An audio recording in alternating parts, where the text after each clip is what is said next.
देखो बर्धमान विश्वविद्यालय मेजर इतिहास बारवान यूनिवर्सिटिर आंडारे बीए द्वितीय सेमिस्टारेर तोमादेर परीक्षा प्राय चलेई एसेछे और हाथे मात्र हयतो 2 मासेर मतो समय पाबे।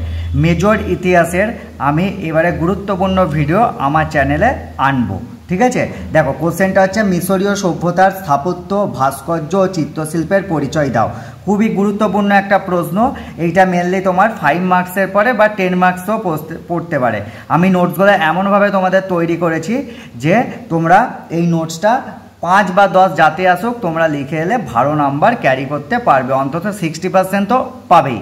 দেখো প্রাচীন বিশ্ব সভ্যতায় মিশরীয়দের মতন স্থাপত্য ও ভাস্কর্য শিল্পে অসাধারণ প্রতিভার ছাপ আর কেউ রাখতে সক্ষম হয়নি।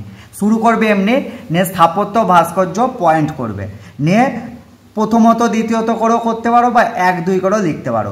যেমন মিশরীয়রা প্রকৃতিকে বিভিন্ন দেবদেবী হিসাবে কল্পনা করত। দেবতা মণ্ডলীর মধ্যে সূর্যের মর্যাদা সবথেকে বেশি ছিল, মানে ওরা প্রকৃতিকে পুজো করতো, দেবদেবীর মতো কল্পনা করতে। 2 নম্বর মিশরীয় রাষ্ট্রীয় ঐক্য সাধনে মন্দির ছিল খুবই গুরুত্বপূর্ণ। ওদের কাছে মন্দির খুবই গুরুত্বপূর্ণ, প্রত্যেকটা শহরে আরাধ্য দেবতা ও তাদের মন্দির ছিল। 3 নম্বর কি করবে, মিশরীয়দের বিশেষ দক্ষতা ছিল পিরামিড নির্মাণে। এটা ভেরি ভেরি ইম্পর্টেন্ট, পিরামিড ওদের সবথেকে গুরুত্বপূর্ণ।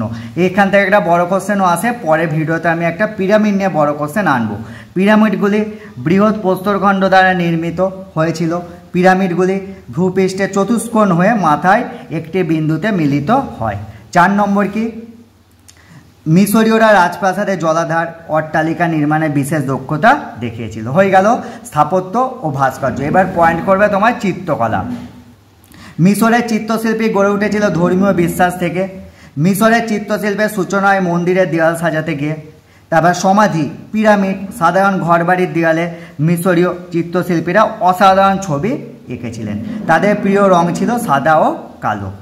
লাস্ট পয়েন্ট কি, মিশরীয়দের ছবির মধ্যে রাজনৈতিক, সামাজিক, ধর্মীয়, পারিবারিক জীবনের কাহিনী ফুটে উঠেছিল। এই হচ্ছে তোমাদের সম্পূর্ণ নোটসটি। আমি নোটসটি এমনভাবে তৈরি করেছি যাতে তোমরা একবার পড়লেই তোমাদের মুখস্থ হয়ে যায়। নোটস সহজ সরল ভাষায় স্ট্যান্ডার্ড করে এমনভাবে তৈরি করতে হয় যাতে সব ছাত্রছাত্রীরা আমার নোটসটি পড়ে উপকৃত হও। নোট স্ট্যান্ডার্ড মানেই যে 2 পাতা 3 পাতা হবে, বিশাল কঠিন কঠিন ভাষা তা নয়। একটা নোটস ওপর থেকে নিচ পর্যন্ত কোনো স্টুডেন্ট যদি পরীক্ষার হলে নামিয়ে আসতে পারে তাহলেই সে ভালো নাম্বার ক্যারি করতে পারবে। আমি আমার মেজর ইতিহাসের টোটাল স্টাডি মেটেরিয়াল PDF আকারে তোমাদের দিচ্ছি। তোমরা যদি কেউ নিতে চাও আমার সঙ্গে যোগাযোগ করবে। আজ এই পর্যন্ত, পরের ভিডিওতে নতুন টপিক নিয়ে আমি আসবো।